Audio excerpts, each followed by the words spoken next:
It's time for a little hocus pocus as we talk powerful witches in pop culture. Get ready to blast off into the world of entertainment with Pop Culture Planet.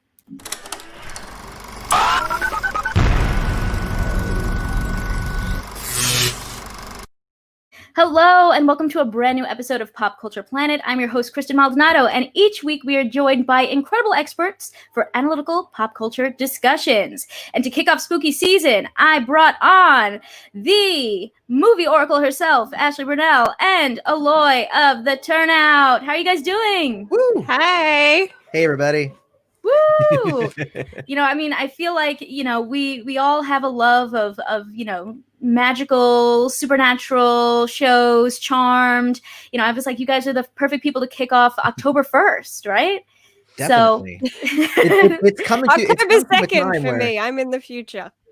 Oh, that's true. That's true. Oh, yes, because you're in Australia. That's true. Well, I'm so glad you guys could join me. I love to start off the podcast just diving a little bit more into your entertainment origins. How did you get started in content creation? Where'd your love of pop culture come from? Ashleigh, do you want to start? Sure. It's so funny. It's an unintentional segue of sorts because the very first YouTube video that I ever did was actually counting down TV shows about witches. That was the first thing that I ever did. And I probably spent months working on that video because I was so anal about it and I just wanted everything to be perfect and making these little videos and everything, and just even getting to dive into TV shows that I didn't know existed, and I'm just like, wow, that's a thing. And then you start realizing, wow, they've been doing TV show spin-offs for decades, and that's kind of where everything started. And then I slowly started moving into reviews, is how I got more confident. Most of my reviews started being written before I went to video, and that kind of just always started because I've always been someone who was kind of unintentionally reviewing or giving suggestions on things to watch and going and doing movie discussions and everything. And someone's like, you know what, you should start a YouTube channel. I'm like, no. But then I'm just like, okay. And now I'm just like, oh, wow, I've been doing this for a while now, but it's fun. Yeah. And will you tell people about your trivia show as well? Yes, of which Kristen has been a champion a couple of times. Yes, I have a movie trivia game show called Are You a Movie Oracle, which the whole purpose of that is celebrating the fact that we all love movies. It's just meant to be fun. It's not too serious, although trophies do occur. But it's just there to bring the entire movie community together and have a blast celebrating this thing that we love, instead of, getting on each other for like, oh my God, I can't believe you like that film. Instead, it's just easy fun and just kind of showing the level of diversity in the movie community, which is something I really wanted to showcase. Awesome. Yeah. Your show is so fun. You always think of questions that I'm like, I have no idea. But that's the fun in it. My problem is that I could come and compete, but like as soon as there's a timer attached to something, I just blank out and I'm just not able to remember anything, even if I do know the answer. It's like, what's that timer really messes with people. But then, of course, I also have people who get on me and they're like, you don't stick to the 10-second rule enough. You give them too much time. Too funny. What about you, Eloy? How did you get started, and where did your love of pop culture come from? Oh, gosh. I've always kind of just had a love of pop culture. I grew up in, the late 80s, 90s. That was like, the height of all of the, the craft and all of the craziness that happens with supernatural and pop culture and everything. In terms of content creation, I started with my first YouTube channel, which is called Prince's Friend, which is an entire channel devoted to Prince, the musical legend that he is.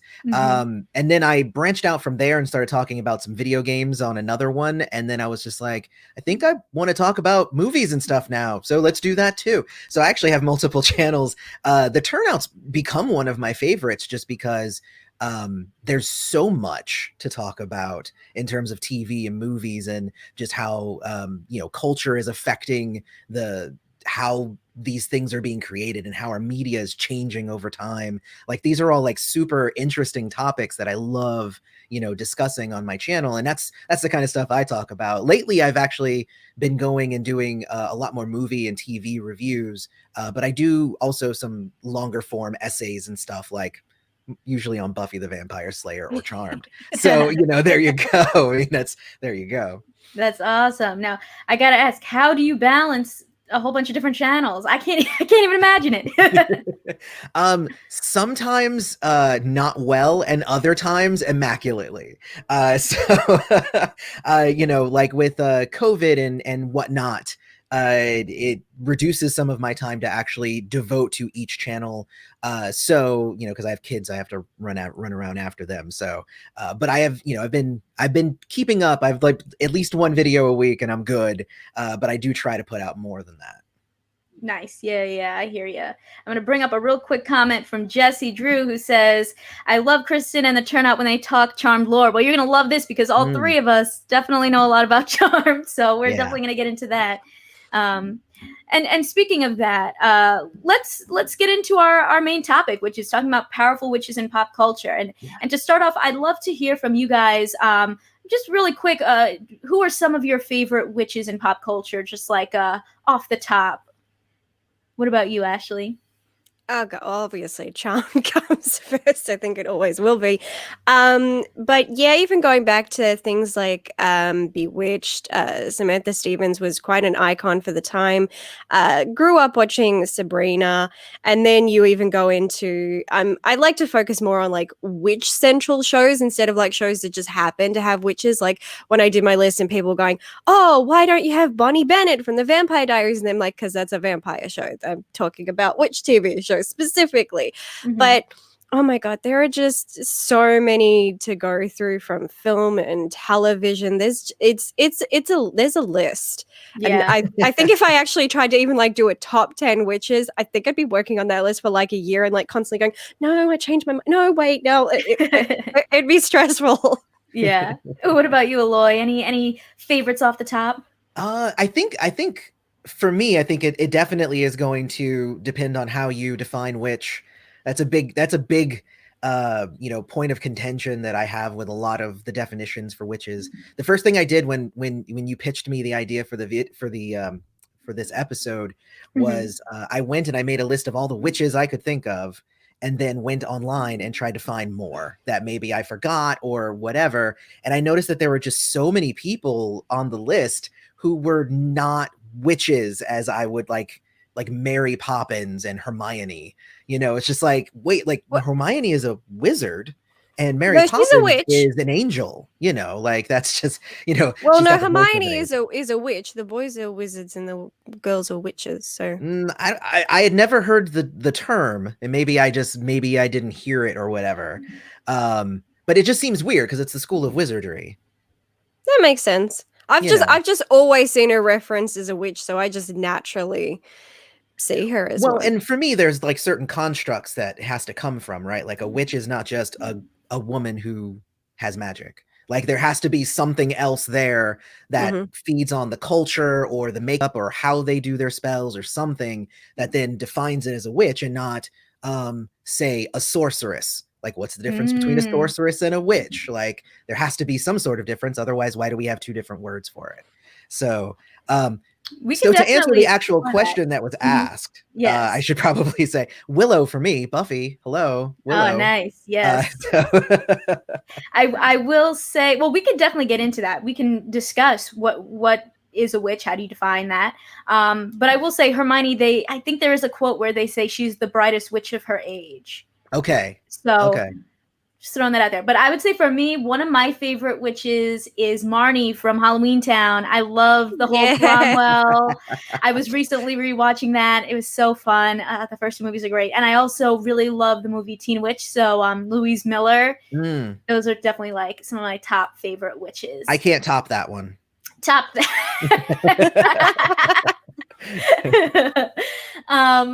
So what do you guys think that let's get into that idea of like defining what is a witch. Like how would you define that? What do you think that witches represent in pop culture?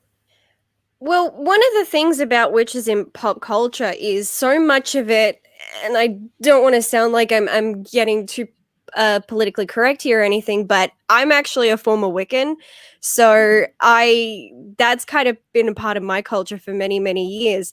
And being a Wiccan, and you watch how witches are depicted on screen, even when they base it in realism and actually try, oh look, this is a Wiccan, and so they actually start drawing in from the real Wiccan religion, and you see how it's depicted on screen.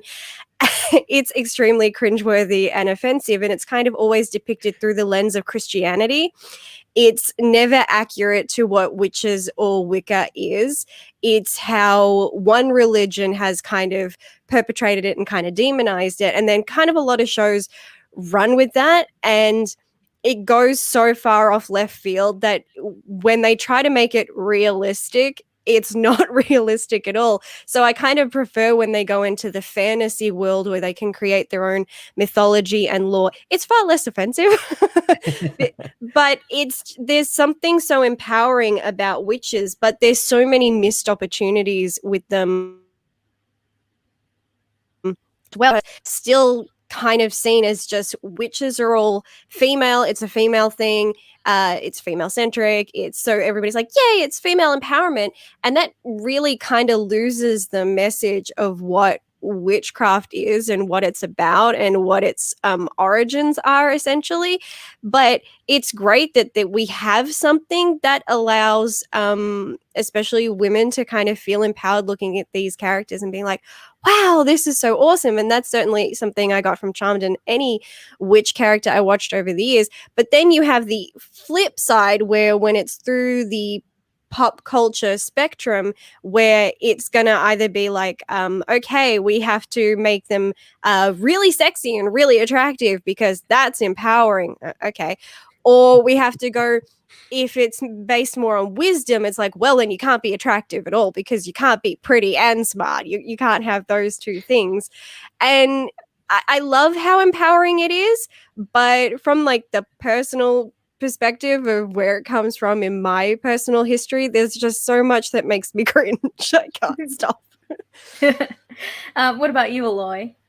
And funny enough, like I'm not Wiccan. I was married once to a Wiccan, and I actually used to work in an occult bookstore and read many, many books and had many conversations with Wiccans. And that was where I actually found out the difference between a Wiccan and a witch, those sorts of things. In that most Wiccans actually just call themselves witches. But the idea of a Wiccan versus a witch, which is the pop culture version of a witch, it's pretty vast. That said, I like the way that they're presented in. It is always through the lens of the way that Christianity kind of viewed witches, but I always found that it was really an interesting take on that kind of thing that was once this thing that was to demonize and to make that those people the other, and to make them this terrible thing, and you should hate them and fear them and hunt them down. And like our culture takes that and makes it into like amazing kick-ass women, so it's like I kind of dig that at this I understand that the roots of it are kind of terrible, but but I also really like that we as a culture have kind of expanded on that idea and we've taken it into a positive direction. Yeah, I mean, I think a lot of the stories around witches nowadays are, there's so many different kind of genres that you can dive into. Like, that idea that you kind of mentioned of like not fitting in or persecution, or, a lot of these coming of age stories are centered around, and it kind of makes it feel then like maybe, coming of age or puberty becomes this like magical thing because, that's when you kind of find out you're a wizard or a witch. Or, diving into some of these more like, stories of feminism, I feel like in recent years where like, it's empowering and it's like really about women like, coming into their own agency sort of.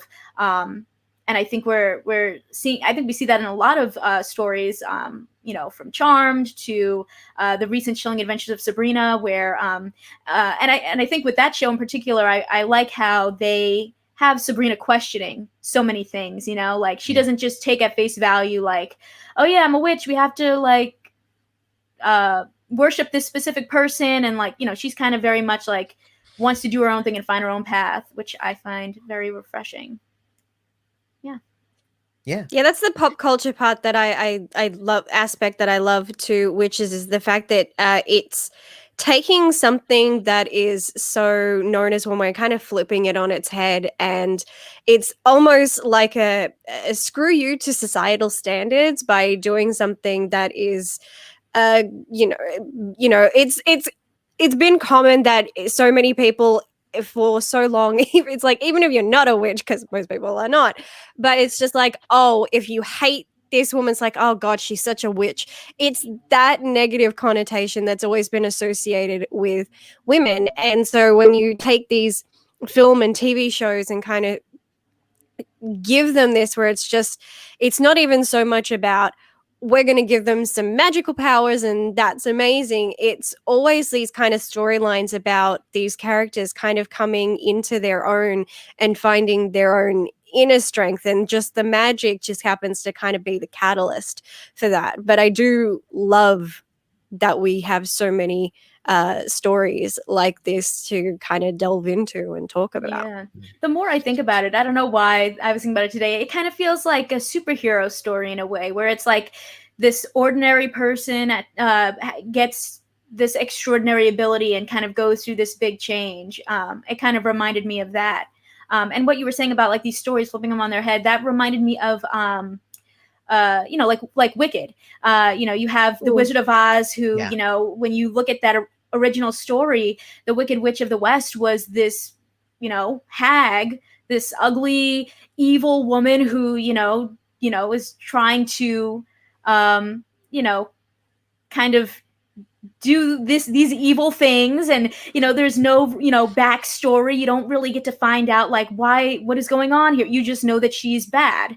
But then you take these stories, and then people redo them, and you know, through that they ended up making Elphaba and Wicked, and then that story is completely different. You know, she's this person who is dealing with like deeper issues like racism and colorism within her type of world that she's in, and she kind of finds power in being like, forget about these people that are judging me, I'm going to, you know, go do my own thing and, you know, embrace my own power. And it's like so interesting to see these stories, or sort of how I guess people sort of could become a witch through you know, through society's eyes. So like Elphaba was someone who, she was a nice girl, and then through society's eyes in this telling of Wicked, you know, became the evil character when that's not really who she was.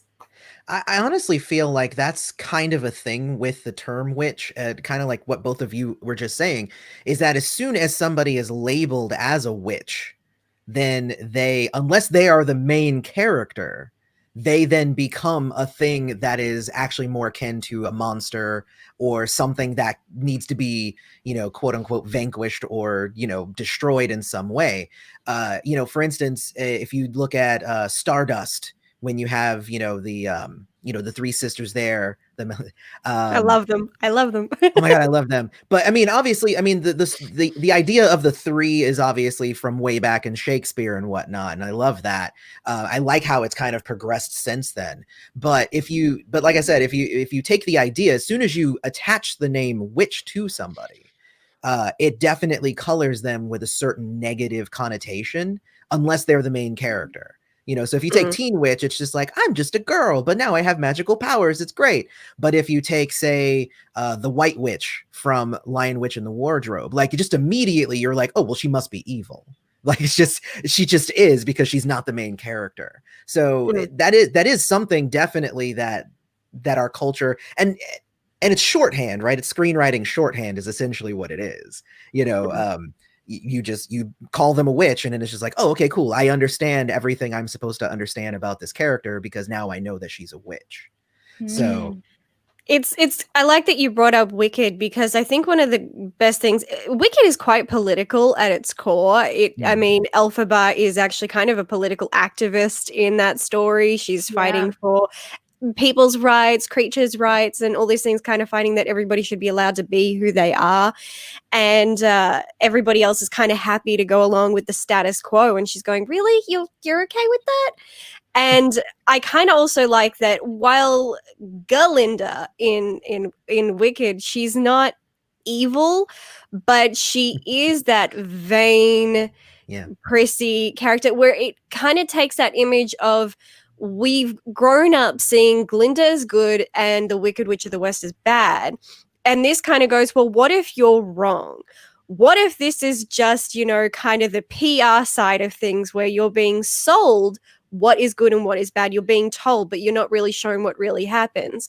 And you look back and you go, wow, Glinda was a massive bitch, and you know she was essentially she was participating in bullying Elphaba. Now of course she kind of did learn from her ways, but what we see is that a lot of what is about her is fake. It's not genuine. It's all just sold to be put in front of you to be like, see, this is what we want you to see, because we don't want you to see what's going on back here. It's all misdirection. But Elphaba is being painted as evil because she's trying to make a difference and they don't like change. And I think that's almost a common theme with a lot of witches, is that witches in general, even in Wicca, is standing for change and kind of renewal and growth and all that. So I think witches kind of encompass that a lot.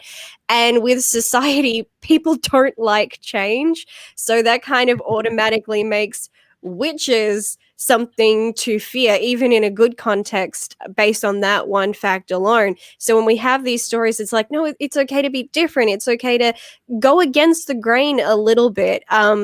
I love that they're kind of teaching us that, but it also kind of makes us reflect on society and just how much people don't want to change. It's like maybe they know that they should, but they're like, I'm really happy in my comfort zone. I don't want to really mess with that, but thanks anyway. Yeah, I think that's a great point. You know, kind of bringing up that idea of like change and just people that are different, that have a voice, you know, and I think people being afraid of that. But what were you going to say, Eloy? Well, I was going to say, bringing it back to Wizard of Oz, kind of, it almost reinforces the idea of like, we are introduced to her as the Wicked Witch of the West, and we need to defeat the Wicked Witch of the West. And it's just like, but why? Oh, because you murdered her sister and you stole her sister's shoes, which is a keepsake from her sister.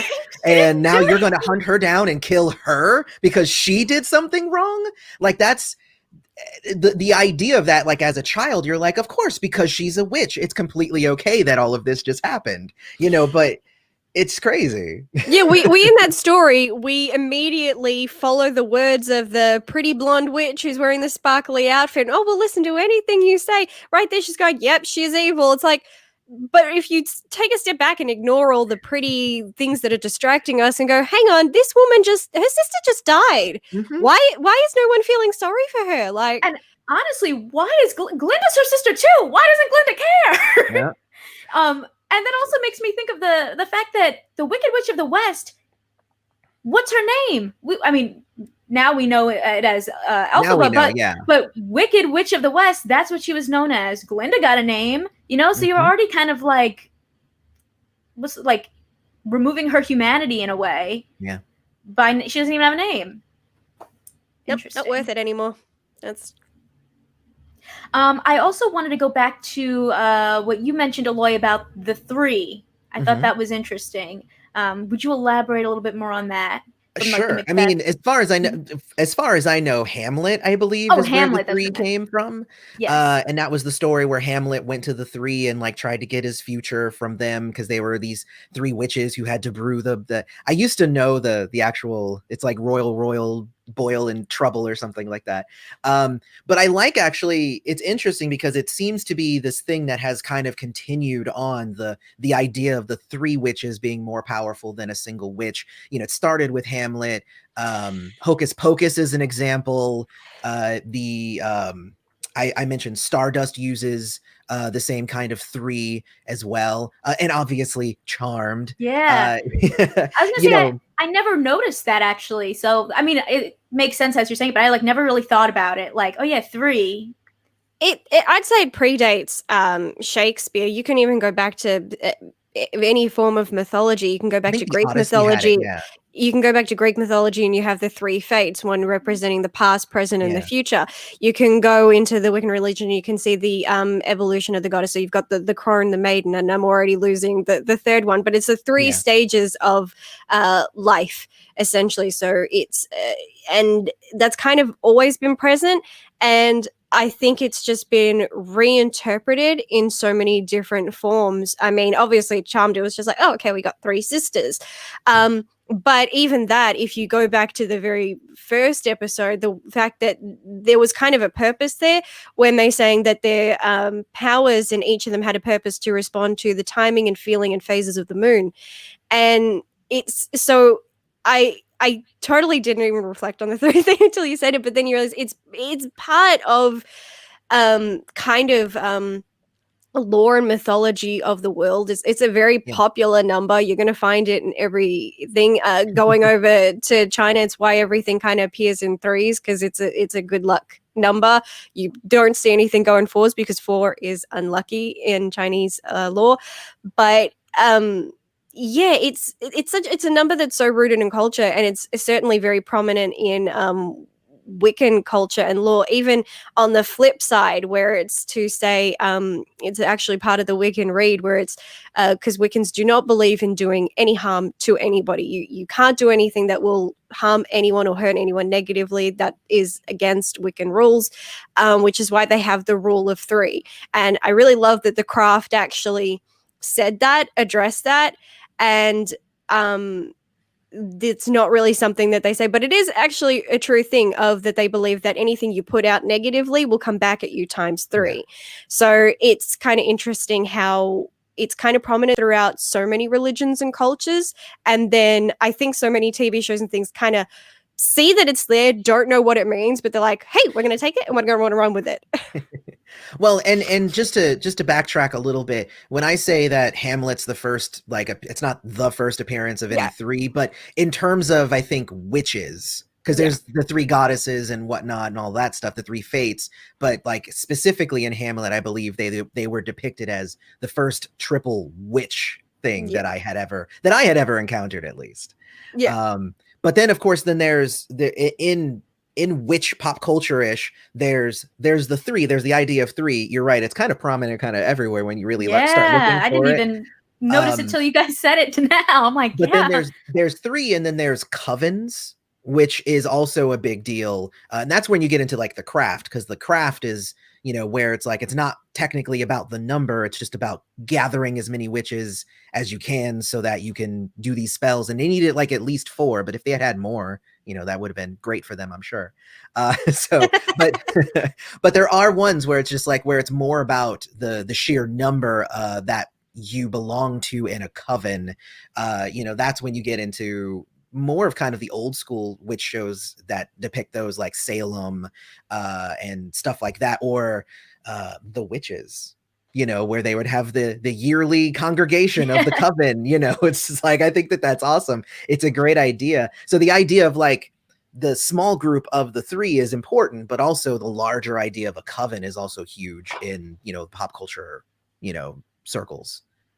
Absolutely. So it's so interesting to see how all of these different stories are, portrayed. Like, what do they decide to go with? And I think something we kind of mentioned before a little bit is also that idea that there is this other figure that's sort of like leading the witches. Like, in Hocus Pocus, it's Satan. In Chilling Adventures of Sabrina, it's Satan. But do you think that there is, I don't know, what do you guys think about that idea? Do you think that that's actually rooted in something, or do you think that that's more of just like having sort of like a male figure leading these women? I think that kind of again falls into the viewing it through the lens of Christianity. Anytime we're looking at those ones where it's where whether it be the Chilling Adventures of Sabrina or Hocus Pocus, where it's like, oh, they worship the devil, that's a Christian construct where they say witches worship the devil. Wiccans, witches of the Wiccan religion don't believe in the devil because it's a Christian construct. That's not part of that faith.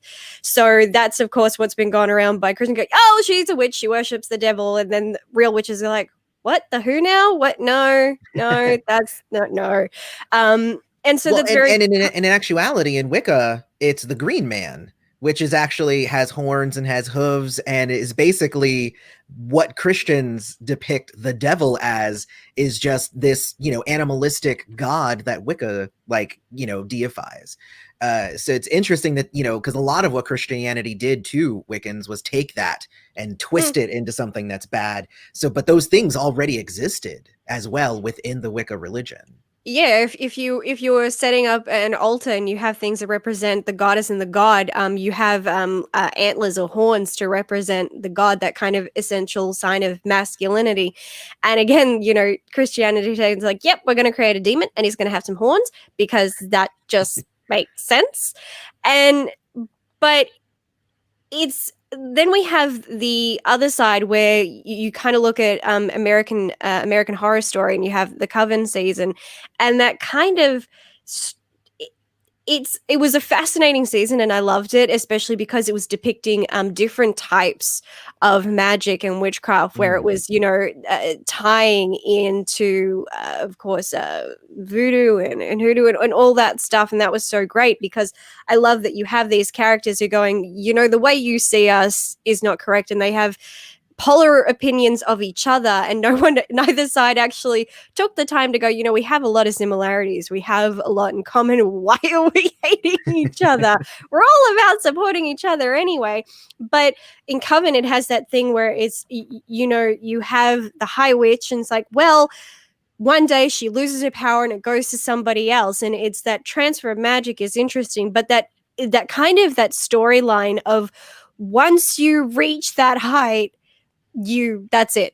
And so it's almost like the power is only for the young, and that kind of pops up a lot, because it's very rare that we see these shows where older women are kind of looked at as wise and powerful. Obviously in Charm we had it with Grams, who's the most the badass of the family.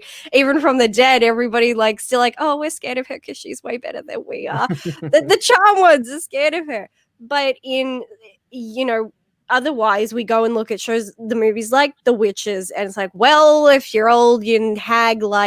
It's just very rare that you come across shows depicting any witch reaching an older age being kind of respected or seen as wise. It's kind of like, your time has come, it's over now. And that kind of almost just reflects Hollywood at its core, that once you reach a certain age, you no longer have any worth or purpose, and so it's just you're kind of cast aside, and we focus on the young generation. But there's just so much.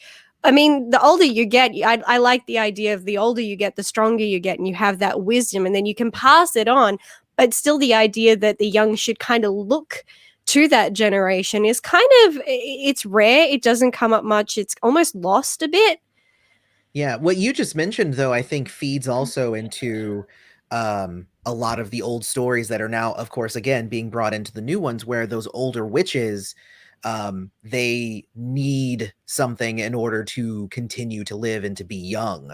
That was one of my favorite things from Stardust. I'll bring that one up again. Michelle Pfeiffer did an amazing job in that role, because she was, hunting down a star so that she wouldn't die. She would continue to live on, and she would continue to have all the immense power that she had. Go ahead. I was gonna say, yeah, but Hocus Pocus, they need to, suck the life out of a virgin so that they can stay young and continue living on. Or even Maleficent, I mean, not that she needs a life force, I guess, but that she is sort of trying to get rid of that young beautiful girl so that she can be the young beautiful one, and I feel like that is Snow White as well, very common. It's sorry, that's what I was thinking of, the evil queen. Yeah, Mira saying, oh no, she's prettier and young. Okay, well, she's gotta go then. yeah That was more out of spite than need, but but still applies. Yeah, that is very interesting. The fact that once you hit a certain age, you're either an old decrepit woman, or you're trying to become young again. I mean, even in Tangled, the mother, what was her name? Mother Gothel. Mother Gothel, needs the magic hair in order Yeah. to keep herself young. Very interesting. Yeah. Well, and I think too that also kind of draws from some of the mythology behind witches through the lens of Christianity, is that they make a deal with the devil, and in that way they become monstrous. They become like crazy looking, nasty looking women, and only through the magic can they appear to be beautiful and everything. Like it's all a trick. They were never young and beautiful. They're all old, nasty, things.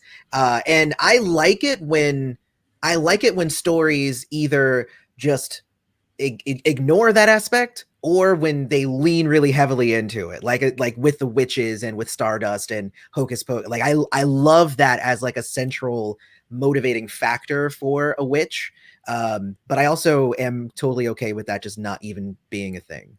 So yeah, it's very rare. I mean, I'm trying to think, like, when do we really ever see like an elderly witch character who's not depicted as a hag? Like, why does immediately old be associated with something evil and decrepit? Why doesn't old ever really be depicted as wise, which is what it should be? It's meant to be that with age gain wisdom.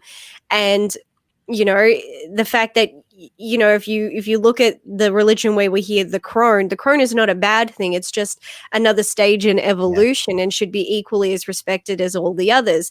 But again, it's been taken. It's like, well, the crone has to mean something old and decrepit and useless and has a hatred for youth, and I don't understand why that is. It's such a weird thing. I'm like, next, I've always said, give me a TV show where it's the Golden Girls, but they're all witches. I will run with that. I would be so happy, because it's just not something that we see. It's always witches have to be young and beautiful, whether they're good or evil. They always have to be young and beautiful, and it's just like, okay, what if we're not that? Well, and if we take that idea, and you guys said that, obviously I misheard. Apparently I thought it was the school of wizardry. Apparently it's wizardry and witchcraft. But the main professor who can turn into a cat, I don't remember her name right now. McGonagall. She's great. Like I like That's her. True. We need more of her. Yeah, I would say if I were to think of like women that are considered older and wise in the witch world, it would probably be Grams and McGonagall. Yeah. That's a very small list. Yeah. That was a very small list. There's also Grandmama from Addams Family. I don't know. 3 is still a pretty short list. I'm just saying. But again, she's very, like, as sweet and hilarious as she is, she's still depicted as very old and unattractive. Grandma Samantha's Aggie. mom from Bewitched.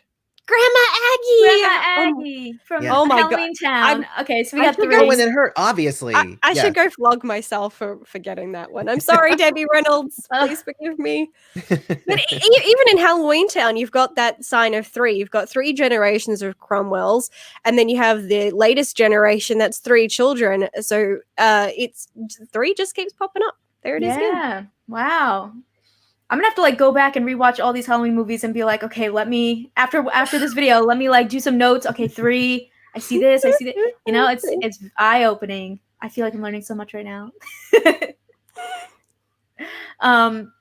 Now, something else that we kind of talked about a little bit was this idea of, that a lot of these stories are kind of, oftentimes it's white women. And I think that there are a lot of other stories that we don't necessarily get to see. I think there's a lot of whitewashing in witchcraft. And also, I think we talked about before, there's not really many men in witchcraft. So I think it'd be fun to kind of maybe try to dive into that a little bit and talk about some of the instances where we do get a little bit more of diverse stories around witches. A couple of queer witches off the top. Willow from Buffy the Vampire Slayer, which you mentioned. Someone brought this up, or at least it made me think. Mel from the new Charmed, Lafayette from, I believe it's True Blood, and Dumbledore. So I don't know if you guys have any thoughts on any of these kind of like, stories where we get to see a little bit of like a different take on a typical witch. I like when they change it up. I think one of the best things about Willow's thing is that it wasn't made a big deal. It wasn't made as a spectacle. It was a very organic thing to happen. I also like that how, whether intentional or not, with her story, it was very much that kind of her power and her magic grew once she became more in tune with who she was, when she accepted her sexuality. It's not to say, oh, you're a lesbian, therefore you're stronger. No, that was, though that is true. But that beautiful depiction of, once we are in tune with who we are and we accept ourselves, we can accept and embrace everything that is around us. Because when you're kind of hiding who you are and you're living in this shell, you're not seeing the world as it really is, because you're so focused on that. So I love that Willow, she was always evolving and she had her hurdles, but every time that she learned from experiences, her own life, her magic from that grew. I love that it wasn't the magic first, because she was just a normal girl first, and then she found an interest in that. And it wasn't something she was born into. It was something she learned. It was, I've studied this, I've learned it, and for that I grow and grow and grow. And that's a lovely message of you can do anything if you put your mind to it. It just takes time and effort and work. But it's very rare that we see different genders, different cultures. Culture is so pigeonholed into only viewing witchcraft as one thing. Witchcraft is found all over the world, and depending where you are, it has very different connotations and is depicted and celebrated in very different ways.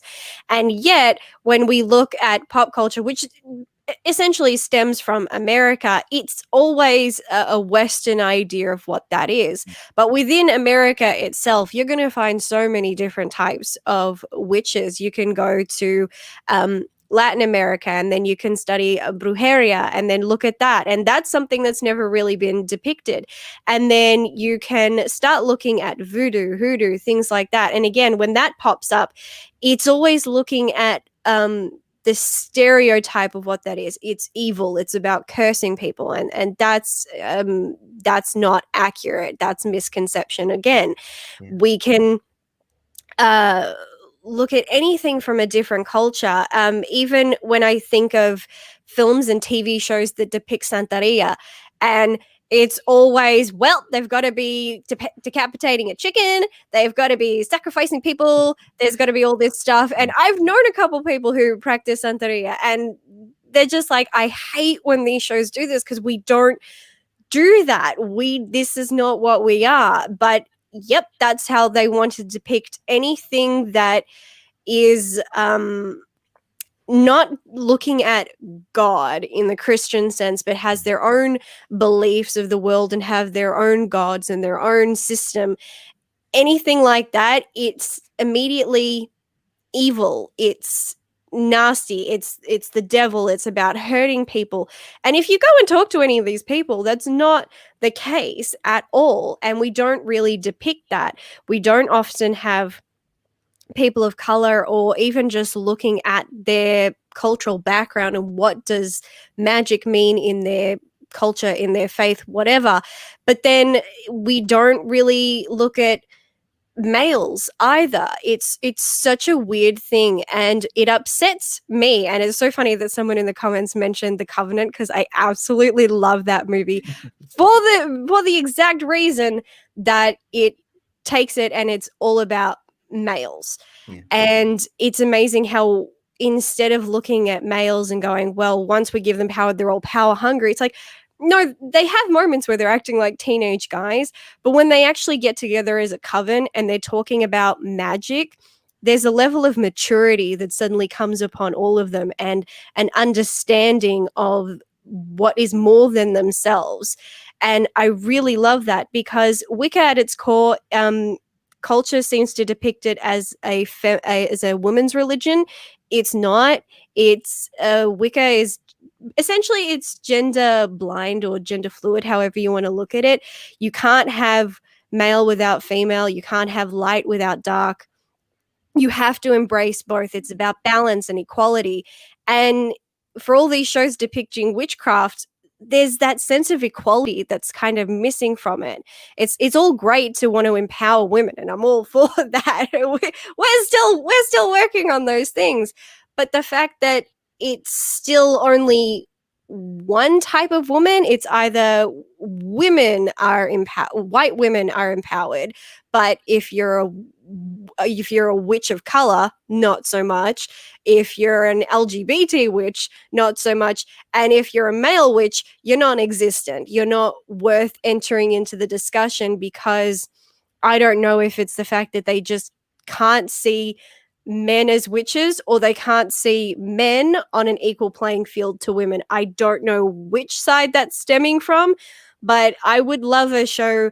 I hate to say the show because I did not like it. I did not like The Secret Circle. I'm sorry. I really did not like that show. I know Brian Krause did, and I was like, damn you, Brian. But on the bright side, they had men and women. Now, guaranteed, again, except for one character, they were pretty much all white. But at least it was balanced coven of men and women equally taking part in this. And that was probably the one thing that I loved about it the most, because it's not something that we really get, where it's like we're going to put genders on an equal playing field and have them balanced out. They don't really do that. But again, they still didn't really want to include any people of color and LGBT. Well, we've still got some ways to go. Our people are not really there yet. What I'll say is I think it all harkens back to the very first thing that I said, and it becomes the thing of like, what do you define as a witch? For me, I wouldn't define a practicer of Santeria or voodoo. I wouldn't define them as witches per se. So when you end up talking about witches, they usually come in a certain box. Sadly, they come, because the entire idea of witches in the first place was that the devil's coming and corrupting our women in Europe. So the idea of a witch is essentially a white woman. Like, that's just how it is. And it's interesting, honestly, thinking about like LGBT like representation and stuff like that. With the idea that, the pop culture witch is so hypersexualized and is so, in the bad connotations, a lot of them are thought to be hedonistic. I would actually think that there would be more, people who are, part of the LGBT that would be part of that. And then of course they blame it on the witchcraft. You know what I mean? Like that sort of thing. So it's kind of interesting. And maybe that's why, maybe they're not making them part of that community, and also a witch, because they don't want to connotation like, oh, they're not that way because they're a witch. That's not what we're saying, because then it becomes a whole other argument you have to have with people. The last thing I will say is that it hasn't come up yet, so I'm very happy that I've got to mention Tim Curry was the most magnificent witch in The Worst Witch when I was a child. Tim Curry was the head witch who came and saw over all the lesser witches and allowed them to gain their title of witches. And I just loved that. Like, so when I was a kid, one of the most powerful witches I ever saw was a dude. So I always thought that was kind of cool. Cool. Yeah.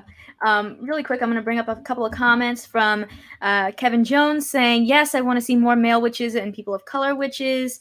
James saying he loves Willow. Adam Daly asking, is the lady from Pirates of the Caribbean's Dead Man's Chest considered a witch? I don't know if you guys have any thoughts. I'd say yes. A lot of those like fortune teller, sort of characters that are women especially from that area of the world and whatnot, I would probably say that it's characterized as a witch, I guess. Yeah, if we're talking about Calypso, she was actually a sea goddess imprisoned in a woman's body. She doesn't have she's a whole other entity. She's the goddess of the sea. Yeah. So she's definitely not a witch, but everybody just thinks she's a witch because she's been trapped into a human form when she's she is kind of the elements in itself. She is the sea. She is that. She doesn't have a human form, and she's kind of stuck in one. And that's that moment where she was trapped by men in the form of a human, and all they just see her is as a witch, and they just want to use her magic and all this. And there's just so many times she's kind of like looking at them like, I hate you all so much. Until she finally gets free, and she pretty much takes her vengeance out on everybody who's there. It's like, cool, I'm going to give this giant hurricane, y'all can go to hell. This is what you get. But yeah, you mentioned Dumbledore earlier, and Dumbledore, I don't know, I understand that Rowling, who, God, I really even don't want to talk about her right now, but we don't need to mention it. I was going to say, that's not. She who shall not be named.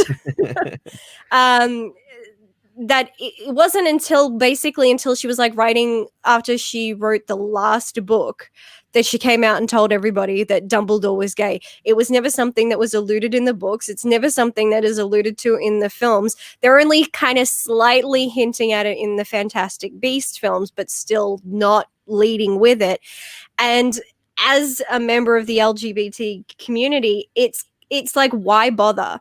It kind of seems like you're just kind of running with a popular idea, because if you're going to say that somebody is gay and then never do anything about it, never have them embrace it, never have them show anything that's a pride in their sexuality, it's like, yep, I'm the most powerful wizard around, and even the Dark Lord's scared of me, but I'm never going to tell anybody I'm gay.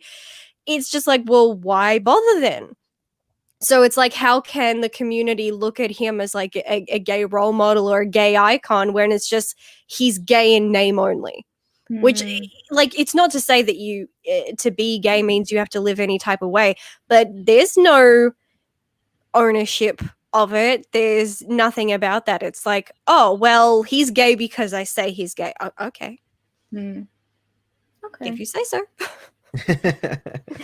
Switching gears a little bit, I want to go back to something you mentioned, Ashleigh, before about Willow being born into witchcraft versus learning witchcraft, and how she was someone who learned witchcraft. I'd love to discuss that a little bit more, and that idea of, kind of like those like coming of age into witchcraft, but also the people that just find it interesting and pick it up. And I guess in the craft, they just picked it up, right? Or were they? Yeah. So I guess like except Sarah, she was except for the one, right? Oh, okay.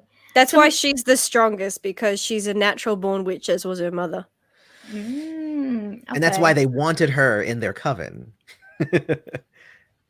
Yeah, I think that it's interesting to see, I guess, those stories of, when you're born into something versus when you just like are working hard into, becoming a witch, and how they tackle that. I think a lot of the ones when you're born into it, it's kind of like a puberty coming of age story, which can be really interesting. Harry Potter, Teen Witch, Chilling Adventures of Sabrina. There was one I was thinking of. Even the original Sabrina. Even the original Sabrina. Carrie, where they're kind of like this like moment of like you're becoming a woman and you kind of find out that you're a witch. And Teen Witch. Obviously. And Teen Witch, yes, my favorite. Yes.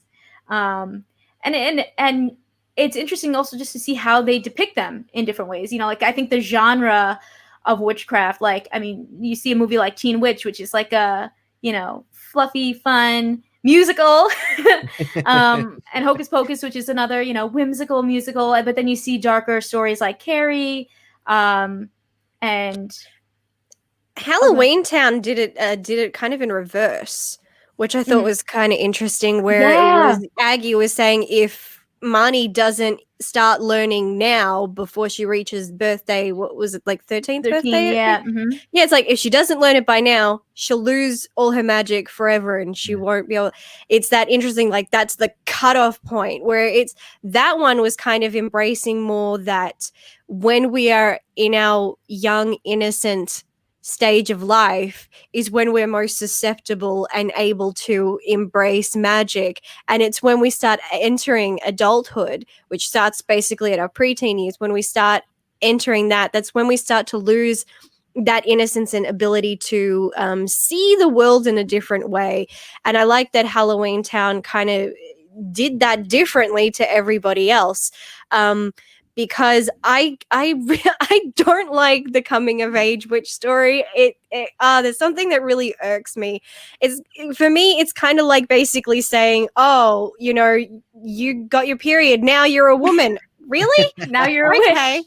Yeah, it's that thing, and I don't get that. I feel like that's basically where the idea came from, because that's very much kind of like that's not even just pop culture, that's just culture at its root of like, well, if a woman is at a coming into her sexual part of development, well, then she's a slut and she's a this and she's a that. Like, it's like, whether you like it or not, it's like, oh wow, thanks, I just turned a certain age and suddenly I'm hated for it. What? And witchcraft, same thing, basically, that it's just, instead of being hated or seen differently or being different because of bodily function, now it's like, oh, it's magic, but it started at the pretty much the exact same time, which is weird. I prefer the story of you're born of it, and it's like from inception to, and then it just kind of just progresses, or it's something that you can learn, because those two things I just think really reflect society. Like, you can be born of privilege and then you can make something of it, or you can be born of nothing and you can learn and grow and progress. And so I like those two storylines more, because I feel reflect society in more honesty.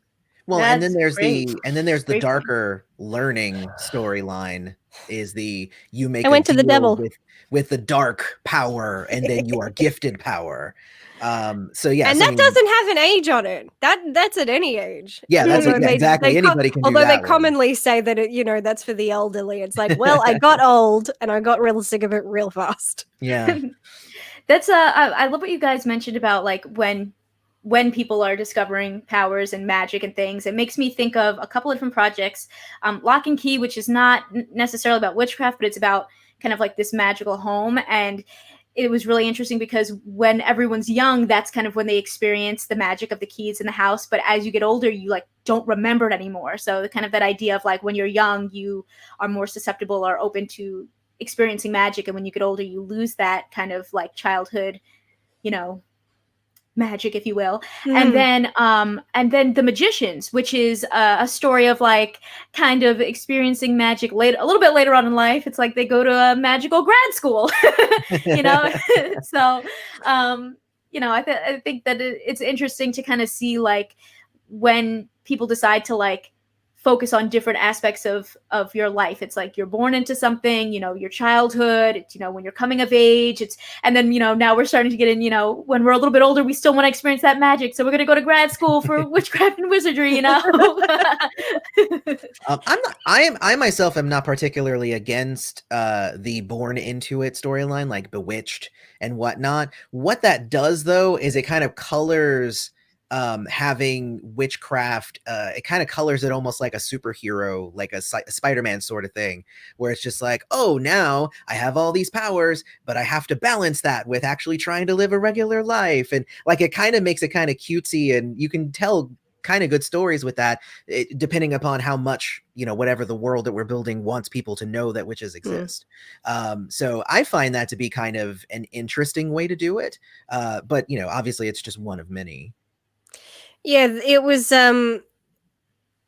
we had a Bewitched, that was again, it was generations of witches, and they're born of it. I mean, that show even had a spin-off series called Tabitha, which was all about Tabitha Stevens, although they changed it and they made her the youngest sibling instead of the eldest, which is a very weird thing. I don't know why you would do that, but there are certain things we see, whether it be things like Angel, Buffy, Charmed, especially so many films and television shows that address that concept of innocence being a really magical time. Charmed in season 3, we had the fairies pop up, and the Charmed ones couldn't see the fairies because only children can see fairies, because they have that innocence to them that adults do not have. So they can't see the innocence of fairies or even the kind of scary but polar side of the trolls. But it was a weird thing that Charmed had always had throughout the show, that with all the witches of Charmed, they're born of it. The gypsies born into it, Charmed ones born into it, even other witches that they came across, they were born into it as well, like the Jenkins sisters.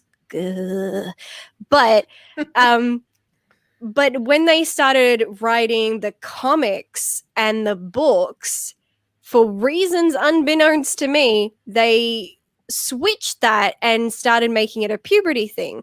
There's even one book in the series in particular, and I've completely forgotten what it's called. It's too many to remember. And that one is all about a young witch, and it's her like 13th birthday, whatever. So therefore, she's coming into her powers, and the charm ones get involved, and the charm ones are like, "Yep, this is how it's happened." It's like, no, it's not. That didn't even happen with you guys. What? Who wrote this book?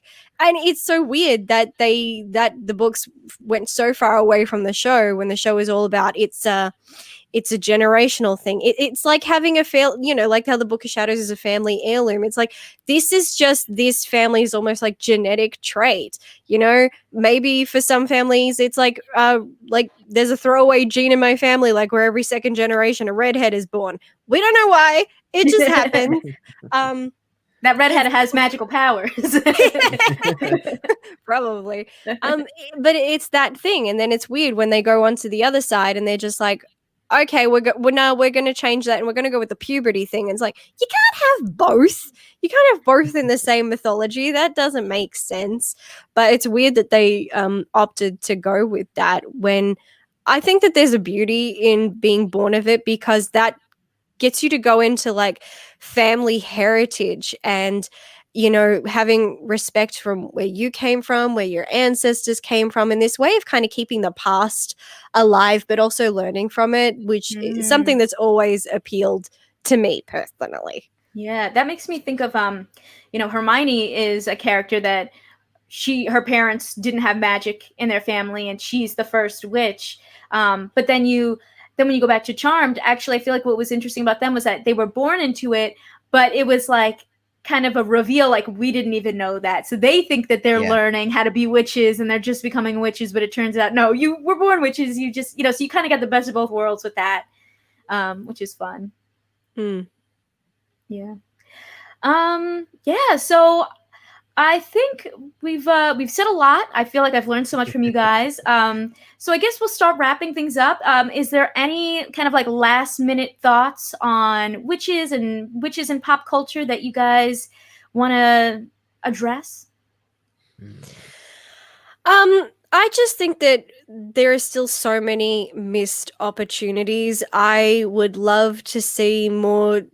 Even if it was just one TV show, I would love it if it embraced. Charm did it a little bit when it was embracing whether it be different religions, different cultures, and then showing those things. But I want to see a TV show, like I think I said in a video when I was talking about Charm, where I said I would just love if there was an entire spin-off for American Horror Story, where it was just with Marie Laveau. That was what her name was. Forgive me if I messed that up. But something just about that character and that type of magic. If I could just watch a show about that, I would be so happy, because that hasn't really been done.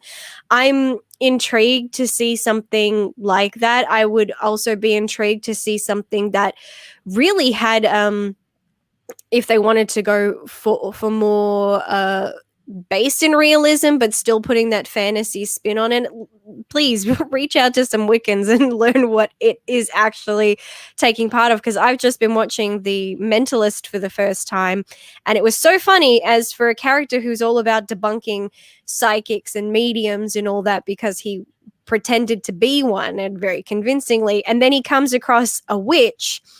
And he's just like, yep, witches do this. And the witch is going, yeah, I'm a Wiccan and I cast a killing curse. I'm like, no, you didn't. No, you didn't. That goes against your beliefs. And I'm like, great. Some white Christian wrote this script. God damn it.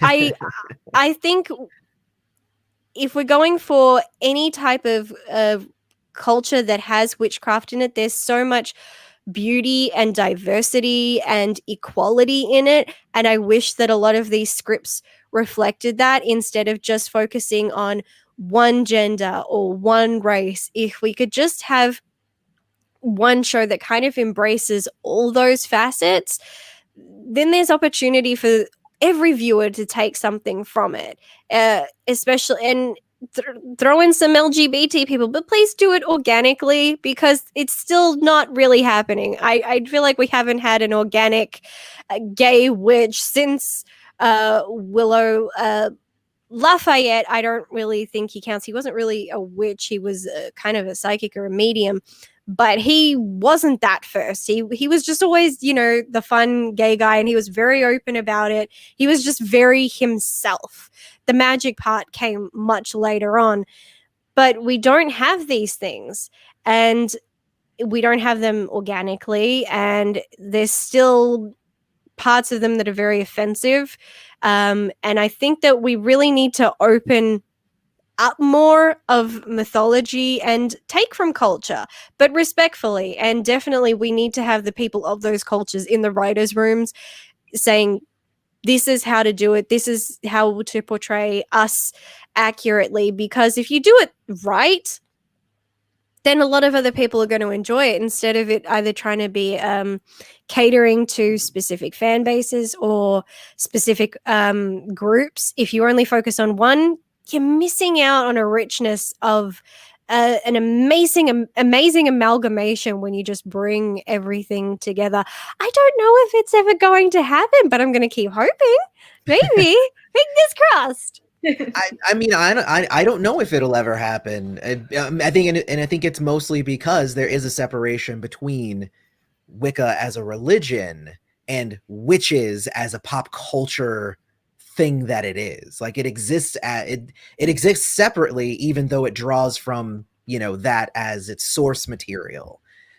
So I don't know. I think it would be interesting to have somebody who actually follows the Wicca religion in the writer's room in a show that, you know, depicted witches. But I think even if we did get that, it probably would be like maybe 1 or 2 shows, and the rest of them would just be like, ha, I'm a hag and I'm going to kill you with spells. So, I mean, you know, it's a whole thing.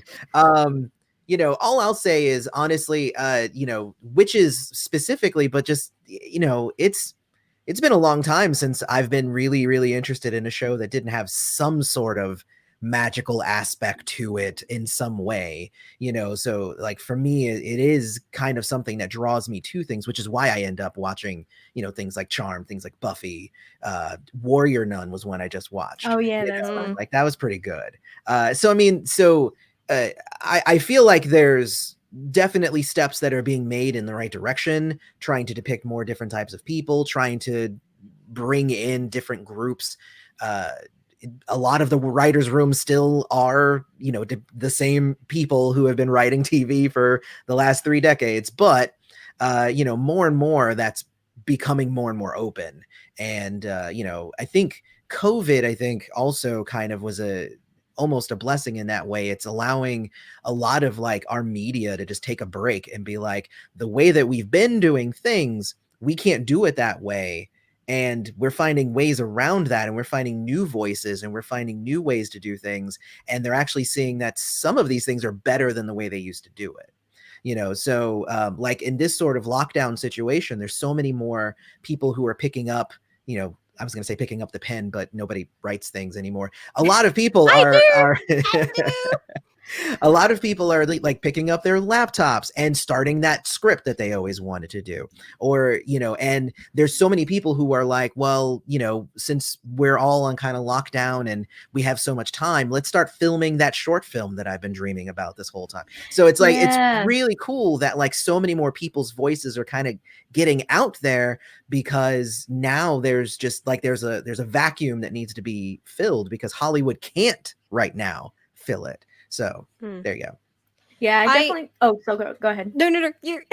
Oh, I was just gonna say, yeah, I definitely think that now is a time where everybody's getting more creative and putting their stuff out there, and that everything we said just comes back to what I always believe in, which is that whether it's witches, whether it's, different ethnicities, different backgrounds. Like, we need all the representation and diversity in these spaces, because that's how you're going to tell an authentic story, whether it's someone of that religion or whatever it is, because these are the people that have a background in what it is in the topic, and that can bring their authentic experience and tell a real story and not a fake story that's like, this is stereotypes and assumptions of what we think these people are like. And actually, in a past episode, we had a discussion similarly around this idea, but just, when you have people telling stories and they don't have that background, you're just leaving room for people to make assumptions and then use those assumptions in real life. So, now people that watch this project are going to assume this is what all witches are like. This is what all Hispanic people are like. This is what all, whatever is like, when there's a huge range of what people are like, taking the Hispanic culture, for instance, a Puerto Rican's experience is going to be different than a Mexican person's experience, which is going to be different from a Cuban person's experience. But everyone seems to think, oh, well, it's Hispanic, so it's all one thing, right? It's all the same, but it's not. And I think that's kind of, with these stories as well, with all stories, we just need to be able to learn about other cultures and learn about other people's backgrounds and let them tell their stories as well. Talking as a Puerto Rican who is married to a Cuban, I think Kristen is correct. I think it's been so long since I've had shows that really, I'm fascinated by fantasy and magic. It's my go-to, it's my place. So I love it anytime it pops up in film or television. And the only 2 times in recent years that I've been blown away by shows on those subjects was The Chilling Adventures of Sabrina, because there was really great storylines about equality, LGBT representation with polyamorous relationships, pansexual characters, trans characters, and doing them in really respectful ways. And it also was depicting blended families as well. I think that is beautiful. It didn't make a deal about it. We didn't have to go and ask, oh, where does he actually fit in? No, we just kind of accept he's the cousin and we don't need to ask questions about it. He's there, we accept that, and that's what we should do. The other show that really blew me away that I love and I cannot wait for season 2 is A Discovery of Witches, because it was a really great storyline that is about equality of race and gender, but by using the magical elements as its base, by saying, well, why are the male witches kind of doing this? Why aren't we on even playing field? Why do we have to look at vampires or this as something less than us, as something to be feared? Why can't we all get along? Why does a different species, which is basically saying a different race or gender, why do we have to look at them as the enemy? Why can't we all just get along? That, and it also had blended families, and it also had LGBT characters who were not showcased. They weren't showboated. They didn't sell the TV show by saying, we've got a gay character. No, they just had her. And they were just natural, like they should be, and it's very organic. And so Chilling Adventures of Sabrina, story-wise, kind of went a little weird, but it's still sad that they're ending it. Bad decision. Thanks a lot, Netflix. But A Discovery Witches, they've got season 2 and 3 coming, and I cannot wait, because that one was the one where even sometimes with a show I have to wait a couple episodes before I'm like, I'm not sure. But Discovery Witches, I'm like, I love this show! So I'm really excited for the next 2 seasons of that one. Oh, awesome. Very cool. Okay, so on that note, we're going to start wrapping things up. But for everyone who's watching, this is your time now. We're going to go back and answer some questions or comments. So if you have anything you want to add, any thoughts on your favorite witches or movies and things like that, or, questions or comments, just feel free to throw them in now. We're going to start wrapping this part up. So thank you guys so much for joining me. You'll be able to find all the information and links to Pop Culture Planet as well as our guests below. But if you want to follow Ashleigh and Eloy, do you guys want to tell them where they can find you? Eloy, you want to go first? Sure. I am on Twitter at The Turnout USAA, or obviously The Turnout on YouTube. I have lots of videos up. So and honestly, I'm surprised. A lot of them are Charmed videos, and I'm surprised that we did not bring up like I think we brought up the Charmed reboot like once. I was expecting way more Charmed talk. Well, maybe we'll get that in the question. So if you guys have any comments about the Charmed reboot, now's the time. boy. What about you, Ashleigh? I am the movie oracle across all social media, on YouTube, Instagram, Twitter, Facebook, everywhere. That is me. And just any way you want to write it, that's how you'll find me, because I have to keep putting an underscore somewhere. But that's where you'll find me talking about horror films for the next 30 days. Oh, yes. You're in the middle of your 31 days of Halloween, right? Yeah, I should be up to film number 12 by now, and I'm not. I'm only on film 8. I'm very disappointed. Oh, no, we're taking up too much of your time. You could have watched almost a full movie by now. No, it was a few hours behind. For some reason, I thought there were 31 days in September, and when I realized there weren't, I'm like, oh crap, I just lost an entire day to do my work. Oh, So no. I was late to start my marathon, so I was a bit disappointed in that. But I will soldier on. I only have to watch 206 films in 31 days. So.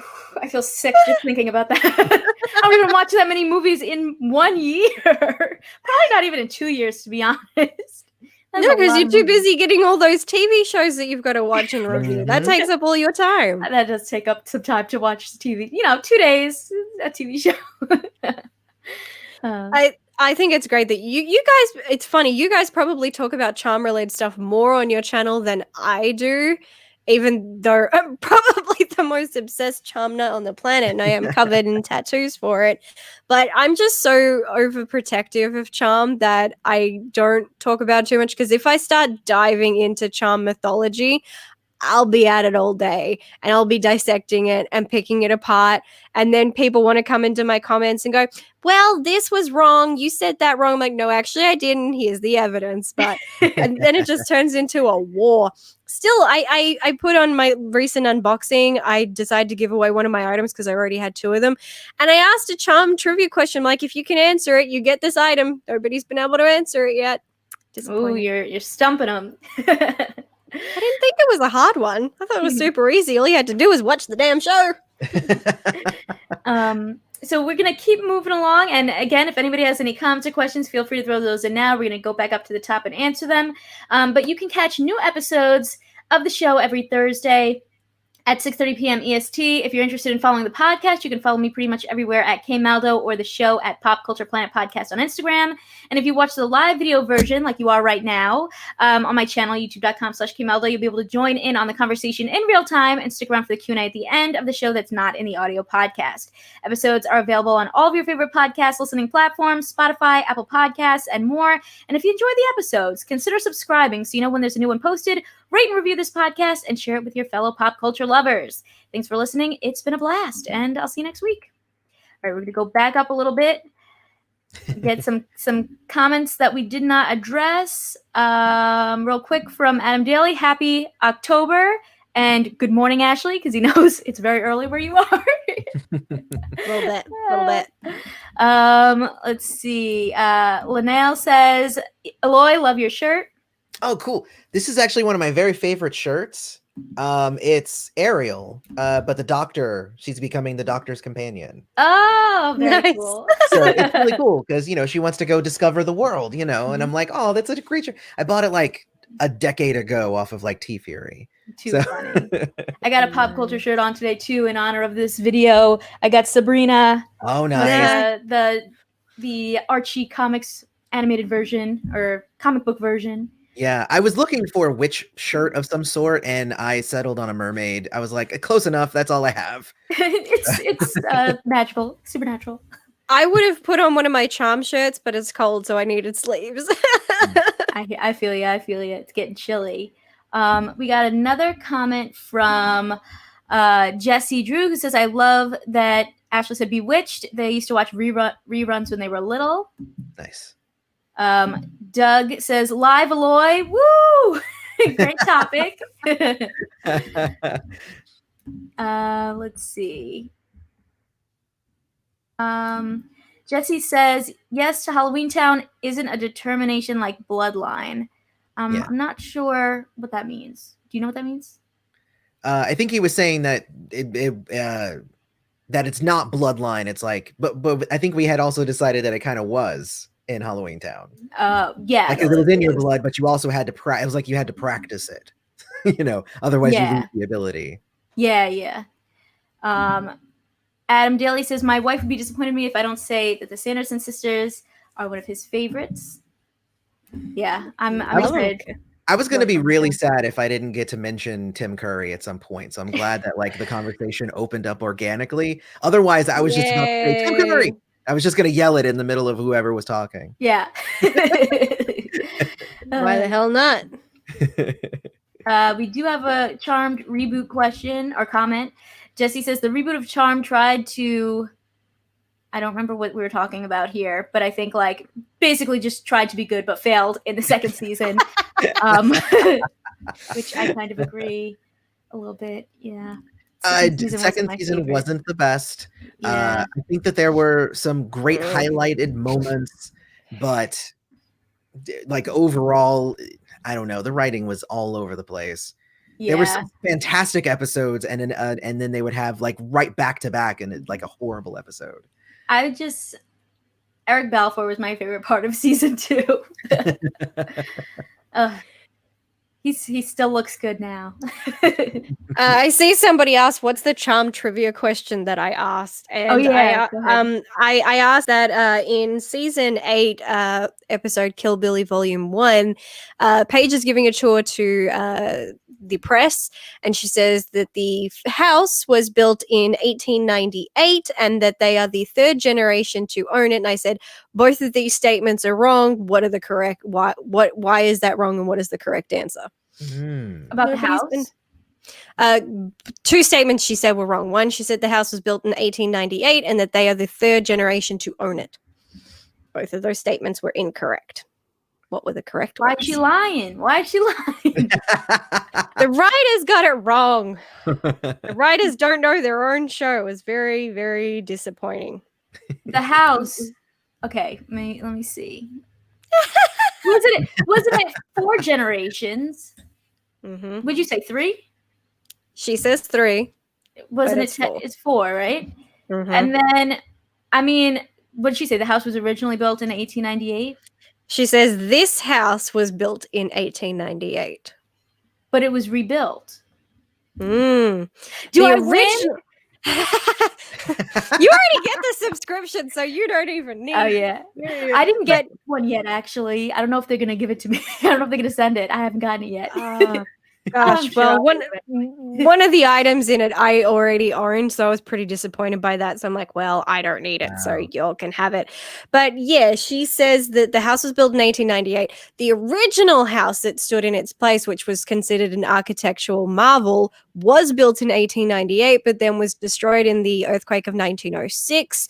Within about a decade after the earthquake, Priscilla Baxter and Gordon Johnson bought the land and built what would become Hallowell Manor, and so they were the 1st generation of that family to own it, therefore making the Chum ones the 4th generation to own the land. Well, I guess we can forgive Paige because she wasn't there from the beginning, so maybe she doesn't have all the facts. So much for her studying. Yeah. We got another comment from Adam who says, I've learned more about witches in this conversation than in any movie I've seen. This is awesome. Wow. It's all you guys. Go us. You guys are the experts. I picked like the best people to talk about this topic. You guys are so knowledgeable. I love it. I think the house knows more than me. I just have watched a lot of things. So I just want to say, Linnell, that the house didn't burn down. The house was destroyed in an earthquake in 1906. It didn't burn down. Just an earthquake that toppled it. Yeah. Yeah.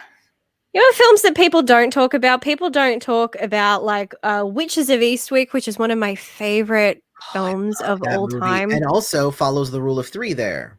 It does. But it also then follows that thing of them getting their powers after coming in contact with the devil. Yeah. So many connections there with Witches of Eastwick. I love that movie. Oh my gosh. The TV show didn't go past a first season, and that's a shame because it wasn't actually a pan TV show. It actually got really good reviews and ratings, but it was just during a time where they had to pick all the shows that what were they going to keep doing and what were they going to axe, and unfortunately, Eastwick got put on the chopping block. And I did actually watch that first season. I thought it was pretty well done, and I thought that it was doing a good job expanding on, you know, the movie from the 80s, you know, that was an hour and a half, you know, but they were actually expanding on the characters and getting us to know them more. And I did actually dig that quite a bit. I love Witches of Eastwick. I also love that they were witches first, which is I guess why why Daryl is drawn to them, but he kind of is then kind of using them, and then they kind of decide, nah, we don't need you no more. Yep. So that was a great story of like, we need a man, and we need a man who's like this, and then they get that and they're like, we change our mind. I think we were wrong. We Be don't careful need no what man. you wish for. And nobody talked about the Good Witch. Y'all disappointing. Oh, I did see a couple seasons of that. I love the movies. I love the TV series. It's such a wholesome show. Nothing evil, nothing bad ever happens. The worst is just it's like one of those. It's a Hallmark show, so you can't really expect anything that bad to happen. But it's such a great show where it's just like the worst thing is, oh no, this person robbed the store, but it's okay because they're going to talk to Cassandra and they're going to realize that was wrong. And by the end of it, they're going to return the items like a nice person. I can say I definitely did not watch that show. So It's so nice. They did a lot of seasons, right? Or they did a lot of movies, and then they did a lot of seasons too, I think. Yeah, I think there were like 6 or 7 movies, and then there are 5 seasons so far of The Good Witch. So going off of that, we got a question from Jesse who says, can you say which shows you think are the best scripted, which TV shows and why? So would you say that's one of your favorites? In terms of which TV shows, at the moment, I'd give it to A Discovery of Witches. In modern times, that is my go-to. As for early, as much as I absolutely love and adore Charmed, sometimes that script contradicted itself way too many times. So even I can't say that that's the best scripted one. Bewitched is pretty good. Samantha Stevens is this great character of someone who knows she's the most powerful person in the room, but uses that fact of I don't have to prove it to anybody. I'm just going to live my life and do what I want. And living in a world where women didn't have rights at the time, and she can do what she wants, so she doesn't have to. She chooses to live by a certain standard, and it's just like, well, I'm going to put on the act, but that's a choice, and this is what I'm choosing to do because all I have to do is snap my fingers and y'all can disappear. So that essence, that inner power that speaks volumes, makes her such a great character. And it's been so long since I watched it, so I don't know how the writing holds up, but my God, we have so many. Sabrina the Teenage Witch was actually pretty good. I like that one. I'd say that's probably one of my favorites to go back to because it's like just fun, you know? Yeah, nothing too serious. I mean, it does sometimes tackle important situations, you know, like separated parents or bullying in school, you know, little things like that. But everything is just so light and fun, and they also balance it with eating, you know, like millions of pancakes. Can't go wrong with pancakes. It's also one of the rare shows that took someone going through the I mean, Buffy did it, but I didn't feel like they did the transfer from high school to college all that well. For me, it was very cringy, and so I prefer the first 2 seasons of Buffy, and then during the college years I'm like, I'm not really liking these seasons very much. But with Sabrina, she does it's a great evolution going from high school to college to having a career. I think for her, they did it so great. It's just so smooth where it's just like, hang on, wasn't she in high school the other day? Like, how do we get here? And that's kind of like how you feel in life. You look around and it's like, oh, wow, high school was that long ago? Yikes. I feel like they nailed that transition really, really well, and a lot of shows don't. One of the rare ones, I feel like. The only ones I could think of off the top of my head is like that and like maybe Sister Sister, where they like really like, you know, took them through like middle school, high school, college, and kind of like you really got to grow with them, and it doesn't feel like weird.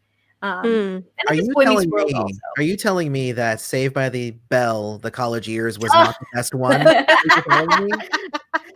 My mind is blown here. Too funny. I think for me, it's probably The Chilling Adventures. I think that it's the best written, which is like specifically the question, and not like necessarily my favorite of them, but it's really well written, in my opinion. Yeah, Chilling Adventures of Sabrina, the first 2 parts like shook me when they did that whole like what is it, like the oh my gosh, I forget what it's called, but like that it was like a specific thing in religion, but they like flipped it. Do you know what I'm talking about? It was the communion. No, Baptism. No, it was like the. Hold on. I haven't watched the first season in a while, so even I'm stumped. Oh, I thought the first season was exceptionally well written. I thought season 2 not so much. But oh yeah, first season, I was just like, oh my god, this show is so good. Mm-hmm. Although the final episode, the last episode, what was that? I'm sorry, that episode made no damn sense.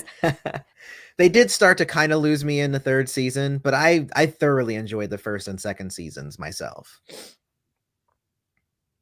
Keep going, because I'm trying to find the exact thing what it's called, but it is like a specific thing in like I'm gonna figure it out. Okay. I feel like I'm with Kristen, because I feel like it's on the tip of my tongue and it's just not coming through at all. Yeah. Well, and it's kind of interesting, the discussion here, because the question being asked of what's the best written TV show about witches really actually severely limits the representation of witches. There's actually way fewer TV representations than movies. Like I could name a million movies that have witches in them. But TV shows like just kind of have the odd one here and there that are about witches. Even if there are shows that have like a witch character like here and there, you know what I mean? Yeah, if you look at all those lists where all those online lists where it's like TV shows about witches, they will just pull any TV show that has a witch pop into it, but they're not actual just TV shows centered on witches. So they'll easily throw in Buffy and Angel and the Vampire Diaries, and I'm just like, those are vampire shows. Yeah, that's literally in the titles. Exactly. Well, I mean, that's why like the very first thing I say is like, how are we defining this? Is it just any woman who has magic? Because then Mary Poppins, bam, she's the most powerful witch ever. You know. So okay, I think I figured out what I was trying to say. I don't know if this is exactly it, but basically, like in the first like 2 parts of Chilling Adventures of Sabrina, she performs the same miracles of Jesus, but opposite, to be the Antichrist. Yeah. And I was like, I'm shook. Like I just like wasn't expecting that. Oh, wow, I don't even think I caught that. Yeah, like she does the going to limbo, she resurrects someone, but everything she does is sort of like tinged with like this kind of like, I mean, she's not trying to do something evil, but like technically what Madame Satan's trying to make her do is something evil. So she doesn't even realize that's what she's doing, but by the end, that's what she's done. Isn't she the one when her friend starts going blind that she does something to make it so she's not blind anymore? Yeah. What? Yeah. Oh, man, wait a minute. No, well, that is actually that Lilith actually says that in the show. She says it's a part of your prophecy is that you have to perform the miracles of Christ. It's just because you're the daughter of the devil, so she's essentially the Antichrist. Yeah. So there's a dark twist on it. So that's what she has to do. And Sabrina's going, well, no, I won't do it then. And one of them, of course, is like, he's done it already. She didn't even realize. And the last one, of course, I believe was like self-sacrifice. And she's like, okay, well, won't do this. But then she'd had the clone of herself, which she killed. And they're like, well, that counts.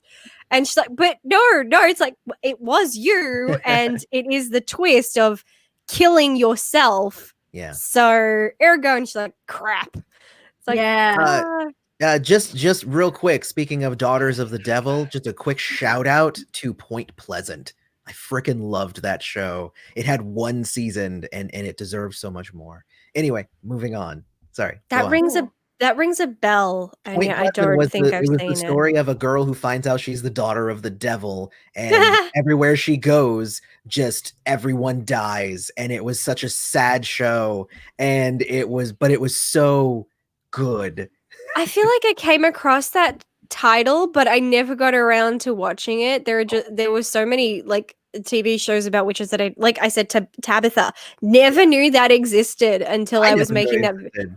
I'm like, really? They did a spin-off of Bewitched? That is such a weird thing it didn't do well. It only had one season. But that was very much her having just a normal day-to-day life in the 70s. And she just happens to be a witch on top of that. It didn't do well.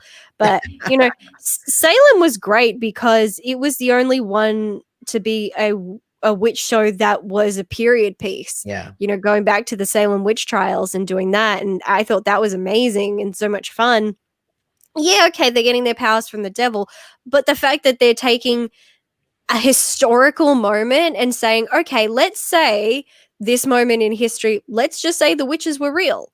And let's just say they really did worship the devil. Let's go with that. And it's fascinating. And that also goes into a historical thing as well. You either had the characters who learned magic, or you had the ones who were born of it, and they had the lineage where they're just naturally supernaturally inclined and just their generations worship the devil. What I liked about that show too was that it kind of also depicted the witches as like, look, we're not stupid. Like, all the women that you thought were witches were not witches. You really were just murdering women, even though the witches were right over there. Yeah. Yeah. I liked that aspect of it too. What you were saying made me think also, Ashleigh, about in the new Sabrina, how originally they were following Satan, and then by the end they're following Hecate, which goes again with the moon and the maiden, the mother, and the crone. That same. It's all coming back. It's all coming back.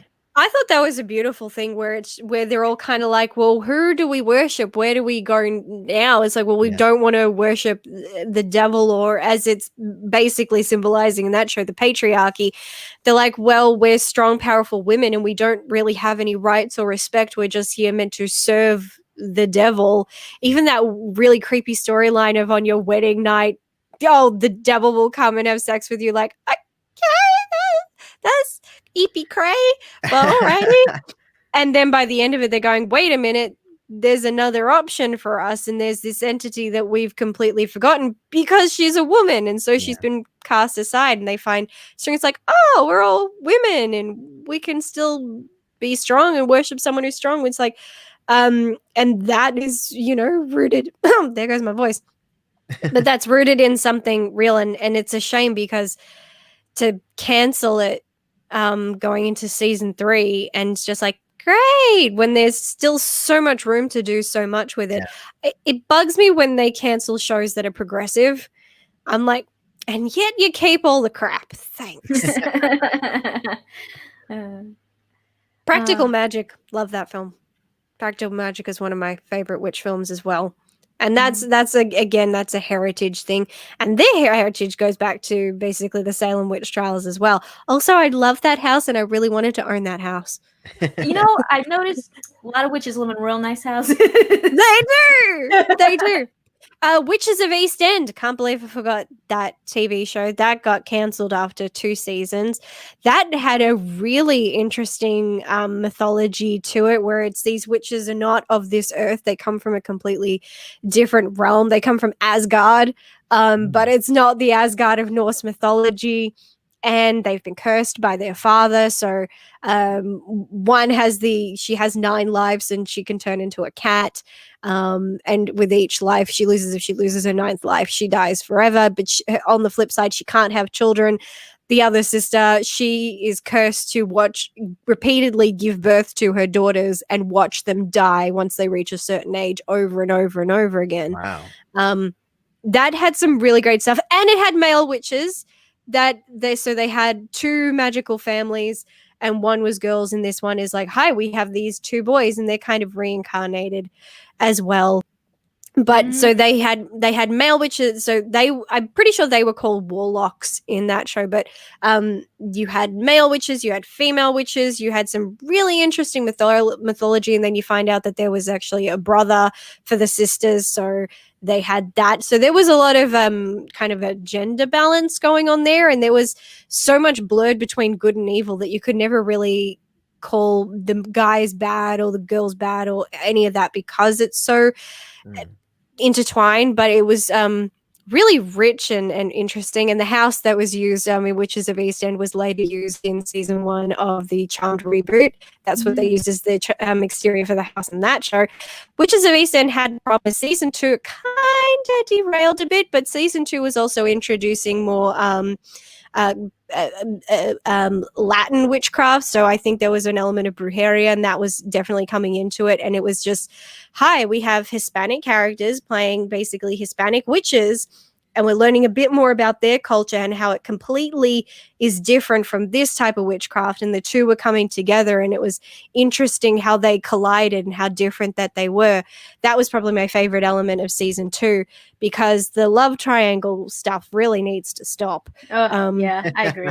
That was getting redonkulous, but then it got cancelled and it ended on a cliffhanger, which I want to bring up something that you mentioned that I found interesting. The idea of, which is something I don't think we got to discuss yet, but that witches sometimes have these like kind of curses upon them for different reasons, or these like things that limit them, or these kind of, I don't know. It reminded me of that when you mentioned, these witches who are cursed to live, these different ways, where they can't, have kids, or they'll watch everyone die and stuff like that. That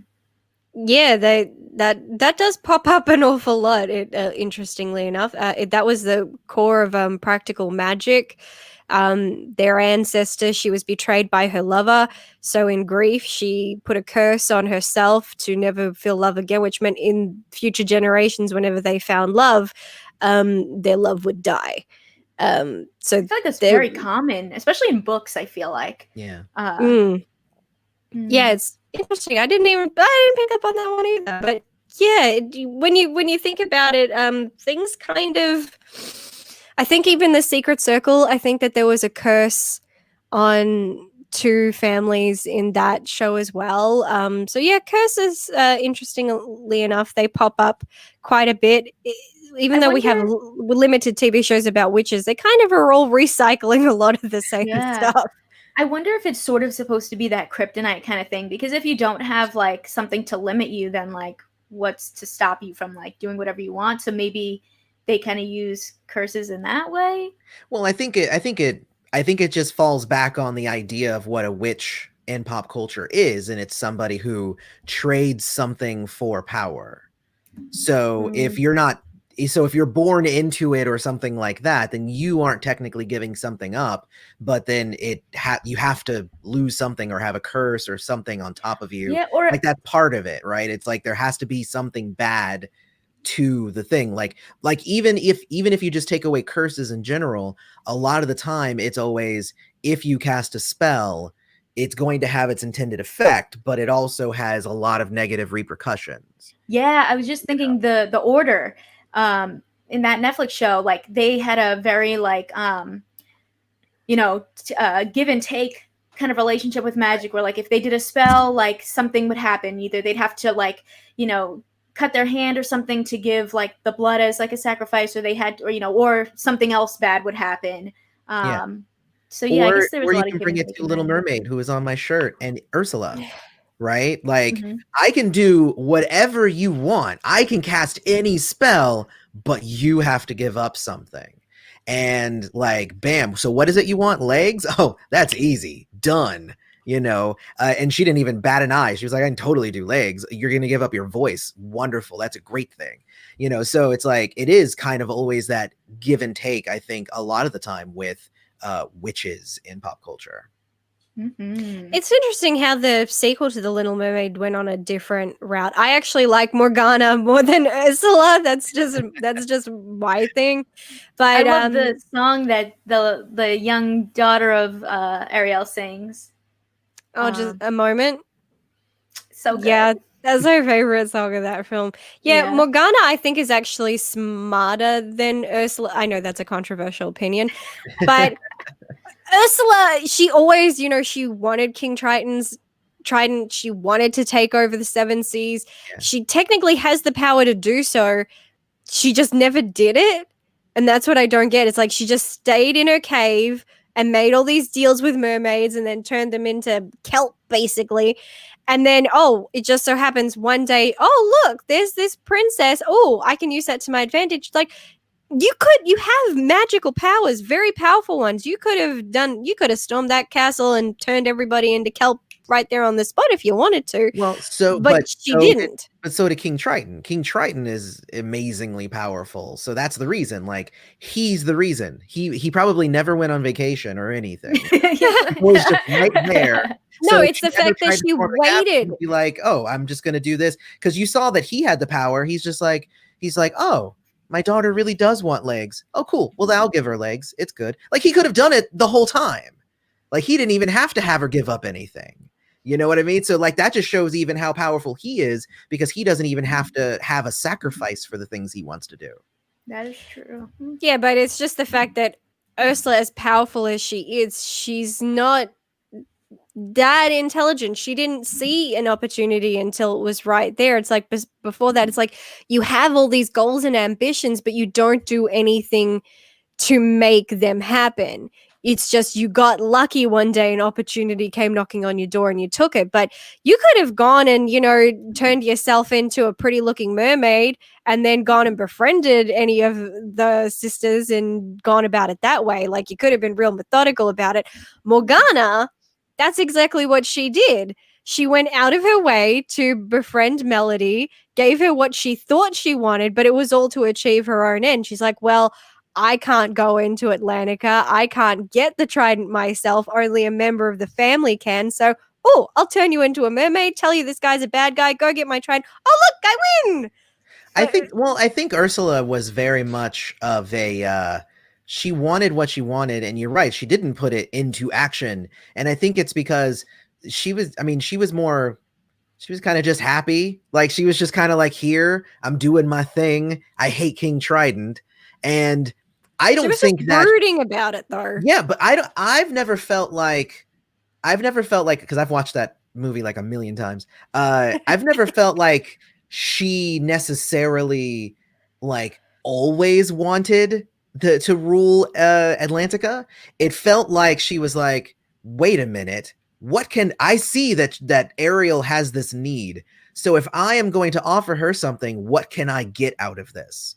And then she's just like, well, I can get the whole freaking ocean. That sounds wonderful. Let's do that. So I don't know. The way that I viewed it was more like she was actually pretty happy, just kind of granting wishes to people and, exacting costs and stuff. And I think she was pretty happy doing that. It wasn't until that opportunity popped up that I think she even realized, oh yeah, I can totally take over the whole ocean. I don't think it was about wanting to take over or anything. It's just that from the moment she's introduced, you just see she hates the people of Atlantica. She hates King Triton. And it's just like she's really bitter about them. And that's just kind of how she lives, in that really bitter place. And it's like, well, for someone who seems to like really hate these guys, I would have thought you'd have tried to screw them over somehow instead of just kind of spending all this time in a cave, which apparently she can leave because she was up on land. So it's like, well, but I think that all of the kelp people, I mean, because you're literally saying like, why didn't she take revenge on the people that she hates? It's just like she turned hundreds of people into kelp, and she was gonna do it some more afterwards. Like, it's not as if she did not have a track record of getting that revenge. She is very. But here's the thing. It's interesting that she is the animated Disney underworld depiction of all those old stories, classic stories, about if you want something, you go to the evil hag hiding in the forest to get your wishes. That's what we always do. That's always how the stories go. There's a nasty evil witch and she hides in the woods, and we all know about her, so we don't go to that part of the woods. Mhm. But suddenly it's like, well, I can't conceive children, so that's going to be my option. I go visit the old hag, and I need that's legs. Let me go. Exactly. I need legs. and that's really I totally see that is what Ursula kind of represents, just in Disney format. She is the person who is ostracized by society, and this is just her little thing, and people only come to her when they want something. So in that, it's something that we've seen through culture. It's just Disney took it and did something completely different with it, where as a kid you don't notice that, and even as an adult you probably don't until somebody points it out and you go, oh yeah. I feel the other lesson of Ursula is be careful, like, where you sign your name. Because that was always read the contract. Always read the contract. That was one of my very favorite parts of that entire movie, when she's just like, yeah, your daughter signed a thing. And King Triton's like, no, I'll shoot a beam. And she's like, ha ha ha. It doesn't matter. I got a signature right here. Exactly. I love that she actually uses it as a shield. She's like, it's legally binding. Your character's like, damn it. Too funny. No, that's great. All right. This was a lovely conversation. We're getting long, so I'm going to throw in one last comment, and then we're gonna wrap up. Just so people will get through. Make sure you guys keep watching to the end of this video, because it's great. It's great content, great conversation. So this last comment is from Adam, who says, as a person who basically had a skin deep knowledge on this topic, I appreciate all the fantastic knowledge and info you all provided. Thank you very much. Thank you to our lovely guests for joining us, and hopefully they will all come back very, very soon to chat about more spooky topics and beyond. Bye. Bye, y'all.